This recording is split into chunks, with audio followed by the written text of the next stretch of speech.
कि यह match draw है। इस पर कर ज़ीक एक्साइटेड हो जाता है क्योंकि उसके पास अभी भी डेक्स्टर से जीतने का एक और मौका है। बटलर एक और चीज़ शेयर करता है कि उसने वह ब्लैकस्मिथ ढूंढ लिया है जिसको ज़ीक ने ढूंढने का कहा था। ज़ीक अपॉइंटमेंट के बारे में पूछता है, लेकिन बटलर ऑकवर्डली बताता है कि सब प्लान के हिसाब से नहीं हुआ क्योंकि ब्लैकस्मिथ ने अपॉइंटमेंट देने से मना कर दिया। ज़ीक शॉक्ड हो जाता है जब उसे पता चलता है कि ब्लैकस्मिथ ने अब वेपन्स फॉर्ज करना बंद कर दिया है। अगले दिन ज़ीक उस ब्लैकस्मिथ शॉप पर पहुंचता है जो उसने अपनी पास्ट लाइफ में विजिट की थी। वह शॉप का नाम देखकर थोड़ा मुस्कुराता है और अंदर जाता है। वह पूछता है कि क्या कोई अंदर है। अपनी पास्ट लाइफ में प्रोटैगनिस्ट को याद आता है कि उसने रेडियंस ऑफ ग्रेहम नाम की सोड यूज़ की थी। वह एक रियल मास्टरपीस थी जिसे गैलियन ने फोर्ज किया था। गैलियन ने इसे एक पेमेंट के तौर पर दिया था क्योंकि ज़ीक ने उसकी लाइफ बचाई थी। ज़ीक मानता है कि गैलियन को ब्लैकस्मिथ ऑफ द सोल का ग्रैंड टाइटल मिलना चाहिए क्योंकि रूमर्स हैं कि वह वेपन फोर्ज करने से पहले अपने क्लाइंट्स की सोल्स को पढ़कर बता सकता है कि उन्हें कैसी सोड चाहिए। ज़ीक को याद है कि उसकी पास्ट लाइफ में गैलियन ने उसे निराश नहीं किया और एक ऐसी सोड बनाई थी जिसकी एबिलिटी की उसे सबसे ज़्यादा ज़रूरत थी। वह सोड ईथर की जगह ऑरा इस्तेमाल कर सकती थी। गैलियन एक टाइम पर पूरे कॉन्टिनेंट का ग्रेटेस्ट ब्लैकस्मिथ था, लेकिन ज़ीक उसे ऐसे नशे में देखकर निराश हो जाता है। गैलियन लड़के को देखता है और उसे भगाने को कहता है, यह कहते हुए कि यह शॉप बच्चों के लिए नहीं है। ज़ीक जानता है कि इस आदमी का एटीट्यूड हमेशा से ही खराब था, लेकिन पास्ट लाइफ में जब वह ज़ीक को मिला था तो उसकी इतनी बुरी हालत नहीं थी। बिना हिचकिचाहट के ज़ीक उस आदमी पर एक बाल्टी पानी फेंक देता है। वह गंभीर मुस्कान देता है और पूछता है कि क्या वह आखिरकार उठ गया है। गैलियन अपनी सेंसेस में आता है और ज़ीक ड्रेकर को पहचान लेता है। वह तुरंत झुककर डिसरिस्पेक्ट के लिए माफ़ी मांगता है। वह डर से कांपने लगता है और एक बार फिर माफ़ी मांगता है। वह कहता है कि एक बेकार ब्लैकस्मिथ होने के नाते उसे लगता है कि वह किसी के लिए कुछ अच्छा नहीं बना सकता क्योंकि वह अपने लिए वह चीज़ नहीं बना पा रहा जो उसे चाहिए, इसलिए उसने ऑर्डर लेना बंद कर दिया है। ज़ीक थोड़ा सरप्राइज्ड होता है इसे देखकर कि एक फ्यूचर का फेमस ब्लैकस्मिथ मुश्किल समय से गुजर रहा है। उसे याद आता है कि जब वह गैलियन से पहली बार मिला था उस समय वह एक काबिल ब्लैकस्मिथ था। उसने कभी अपनी लाइफ के बारे में कुछ ज़्यादा शेयर नहीं किया, शायद क्योंकि वह अपनी फेलियर्स के बारे में बात करना पसंद नहीं करता था।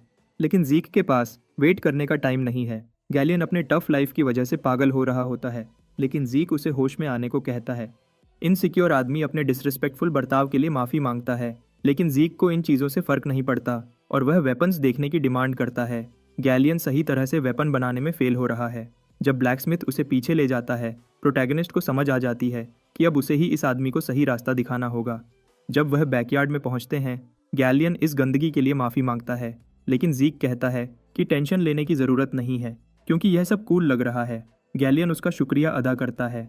ज़ीक अपना इंस्पेक्शन शुरू करता है और सोर्ड्स को देखने लगता है। गैलियन उसे वार्न करता है कि केयरफुल रहे क्योंकि सभी सोर्ड्स अभी भी शार्प हैं। हमारा हीरो चेक करते हुए यह समझ जाता है कि ये सोर्ड्स फेलियर्स नहीं हैं, बल्कि ये वेपन्स अभी भी वही क्वालिटी रखते हैं जो गैलियन ने फॉर्ज की थी जब वह पूरे कॉन्टिनेंट का बेस्ट ब्लैकस्मिथ था। ज़ीक की ड्रैगन आइज यूज़ सब कुछ देखने में मदद करती है। वह कुछ नोटिस करता है और गैलियन से पूछता है कि क्या उसके फर्नेस में कोई इश्यू है। गैलियन शॉक्ड हो जाता है कि ज़ीक कैसे जानता है, लेकिन ज़ीक उसे सिर्फ जवाब देने को कहता है। वह यह भी पॉइंट आउट करता है कि गैलियन अपने एक अलग ही मेथड से स्मेल्टिंग करता है। ज़ीक देख पाता है कि गैलियन मल्टीपल मेटल्स को मिक्स करके एक लाइटर लेकिन स्ट्रॉन्गर मटेरियल बनाता है, लेकिन ज़ीक आसानी से उसकी एक फेल्ड सोड को तोड़ देता है क्योंकि इस सोड की ड्यूरेबिलिटी बेकार है। ज़ीक एक्सप्लेन करता है कि ऐसे केस में असली इशू यह है कि इम्प्यूरिटीज़ को फोर्ज करते समय सही से नहीं निकाला गया। गैलियन शॉक्ड रह जाता है इसे देखकर कि ज़ीक ने न केवल उसके फॉर्जिंग मेथड को आसानी से समझ लिया, बल्कि सभी प्रॉब्लम्स को बिना किसी मेहनत के पॉइंट आउट कर दिया। गैलियन को एक आइडिया आता है और वह ज़ीक को बुलाता है। वह कहता है कि शायद यह थोड़ा अजीब लगे, लेकिन वह एक रिक्वेस्ट करना चाहता है। शॉप के अंदर ज़ीक पूछता है कि वह क्या कर रहा है। ब्लैकस्मिथ उसे एक ब्लूप्रिंट दिखाता है और बिना किसी हिचकिचाहट के सभी सीक्रेट्स रिवील कर देता है। ज़ीक को याद आता है कि यह वही ब्लूप्रिंट है जो उसने अपनी पास्ट लाइफ में देखा था, blueprint of the magic furnace. Past life में गैलियन अपने सीक्रेट्स को उस आदमी से छुपाना नहीं चाहता था जिसने उसकी लाइफ बचाई थी, इसलिए उसने ज़ीक को ब्लूप्रिंट दिखा दिया था। इस बार भी वह वही करता है। ज़ीक मानता है कि इस मेल्टिंग मेथड से सब कुछ आसानी से हो जाएगा। गैलियन ने एक्सपेक्ट किया था कि ज़ीक इस ब्लूप्रिंट को पहचान लेगा, लेकिन ज़ीक सोचता है कि वह इस पर काम क्यों नहीं कर रहा जबकि उसके पास ब्लूप्रिंट है। गैलियन एक्सप्लेन करता है कि अभी भी एक इम्पॉर्टेंट पार्ट मिसिंग है जिसको लाने के लिए उसे 10,000 गोल्ड कॉइन्स चाहिए। ज़ीक शॉक्ड हो जाता है क्योंकि एक नॉर्मल फैमिली महीने में सिर्फ 10 गोल्ड्स खर्च करती है और यह उससे 8,000 गुना ज़्यादा है। हमारा हीरो आखिर समझ गया कि गैलियन को सफल होने में 10 साल क्यों लग गए। वह मानता है कि 10,000 गोल्ड जमा करना गैलियन के लिए कितना मुश्किल हो गया होगा। गैलियन को पता है कि यह बात काफ़ी अजीब लगेगी, लेकिन क्योंकि प्रोटैगनिस्ट एक ड्रेकर और एक प्योर ब्लड अवेकनर है, उसे उम्मीद है कि जीक उसकी मदद करेगा। बदले में गैलियन अपनी पूरी जिंदगी तक जीक के सारे ऑर्डर मुफ्त में करने के लिए तैयार है। जीक कुछ देर सोचता है और गैलियन की रिक्वेस्ट को लगभग नामुमकिन मानने लगता है, क्योंकि वह अपने परिवार का गार्डियन नाइट नहीं है, इसलिए उसके पास इतनी बड़ी रकम इकट्ठा करने का कोई तरीका नहीं है, चाहे वह एक प्योर ब्लड ही क्यों ना हो। लेकिन उसे ग्रेहम, जो कि सोर्ड ऑफ रेडियंस है, की ज़रूरत पड़ेगी। लेकिन तभी जीके के दिमाग में एक सोल्यूशन आता है और वह समझ जाता है कि यह प्रॉब्लम माना एनर्जी लॉस से जुड़ा हुआ है। एकदम से उसके दिमाग में एक शानदार आइडिया आता है और वह रिक्वेस्ट मान लेता है। जीक ब्लूप्रिंट ले लेता है, लेकिन गैलियन अब भी इस बात पर विश्वास नहीं कर पा रहा होता कि जीक उसकी मदद करेगा। तब हमारा हीरो उसे यकीन दिलाता है कि वह एक मेज को जानता है जो मदद कर सकता है। वह गैलियन से कहता है कि अगर कुछ काम बना तो वह गैलियन को बता देगा। जाने से पहले जीक उसे शराब पीना छोड़ने को कहता है, लेकिन गैलियन घुटनों के बल गिर जाता है और जीक के पैर पकड़ लेता है। वह रो पड़ता है और वादा करता है कि अगर यह काम हो गया तो वह अपनी पूरी जिंदगी तक प्रोटैगनिस्ट की सेवा करेगा। गैलियन लगातार अपना शुक्रिया अदा करता रहता है, जबकि जीक वर्कशॉप से निकलने की कोशिश करता है। ड्रेकर एकेडमी के प्रोफेसोरियल रिसर्च बिल्डिंग में जीक को याद आता है कि प्रोफेसर फैंटम का मेजर इस टॉपिक से रिलेटेड था, तो वह उसके रिसर्च लैब को याद करने की कोशिश करता है। जब वह लैब ढूंढ रहा होता है, तभी एक गली में कुछ अजीब होता देख लेता है। एक बच्चा कुछ बुली लोगों के हाथों बुरी तरह पीट रहा होता है। बच्चा आंसू भरी आंखों के साथ माफ़ी मांगता रहता है। प्रोटैगनिस्ट को अचानक अपने पिछले जन्म की याद आती है और वह अपने दांतों को कसकर अपने गुस्से को कंट्रोल करने की कोशिश करता है। तभी वह गली में जाकर देखता है कि एक गरीब बच्चे को लियोन और उसके दोस्त मार रहे हैं। लियोन उस बच्चे को कंप्लीट ट्रैश कहता है और उसे और भी मारने लगता है। वह जीक पर आया हुआ गुस्सा बच्चे पर निकालता है और उसे मारने लगता है। लियोन नहीं मानता कि वह जीक से हारा है और उसे लगता है कि जीक सिर्फ लकी था, इसलिए वह जीता। लियोन अपने हाथ से बच्चे के सिर को जमीन पर दबा देता है। जैसे ही जीक आता है, लियोन का चेहरा बदल जाता है। प्रोटैगनिस्ट अकड़कर मुस्कुराता है, लेकिन जल्दी ही सीरियस हो जाता है और अपने भयानक गुस्से वाली आंखों से उन बुलीज को ऑर्डर देता है कि अगर उन्हें अपनी जान प्यारी है तो घुटने टेक दें।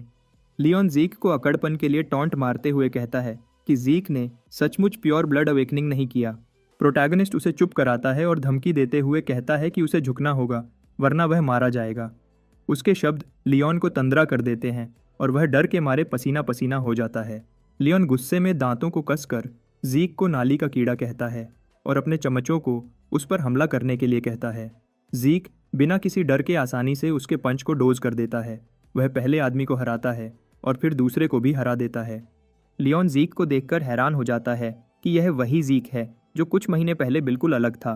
लियोन डर के मारे अपनी तलवार निकालता है और जीक को दूर रहने के लिए कहता है, नहीं तो वह उसे घायल कर देगा। जीक उसे याद दिलाता है कि ट्रेनिंग एरिया में तलवार निकालने का क्या मतलब होता है। लियोन डर के मारे घबरा जाता है और बिना कुछ कहे चुप हो जाता है। जीके डुएल में जो पहले तलवार निकालता है, फाइट में जो भी हो वह उसकी रिस्पॉन्सिबिलिटी होती है। अब जब तक कोई एक मरता नहीं है, फाइट खत्म नहीं होगी। जीक लियम को अपना गवाह बनाता है और लड़ाई शुरू करने के लिए तैयार हो जाता है, लेकिन लियोन माफ़ी मांगता है और रोता हुआ जीक से कहता है कि उसे इस बार छोड़ दे। प्रोटैगनिस्ट को अपनी पास्ट लाइफ की याद आती है और लियोन को कमीना कहता है। एक पल में वह लियोन का कान काट देता है और कहता है कि अगर उसने यह कान वापस लगाया तो अगली बार जीक उसका सिर काट देगा। लियोन दर्द से चिल्लाने लगता है। बच्चा जीक से पूछता है कि उसने उसकी मदद क्यों की, तो जीक कहता है कि वह किसी की मदद नहीं कर रहा था, बस अपनी मदद कर रहा था। जाते हुए जीक सोचता है कि शायद गैलियन ने उसमें कुछ बदलाव ला दिया है। वह प्रोफेसर फैंटम को ढूंढता है और पूछता है कि क्या इसे बनाना संभव है। फैंटम सीधा जवाब देता है और कहता है कि यह संभव है। जीक कहता है कि वह यह काम उस पर छोड़ रहा है, लेकिन फैंटम उसे रोकता है और कहता है कि वह कुछ चीज़ें क्लियर करना चाहता है।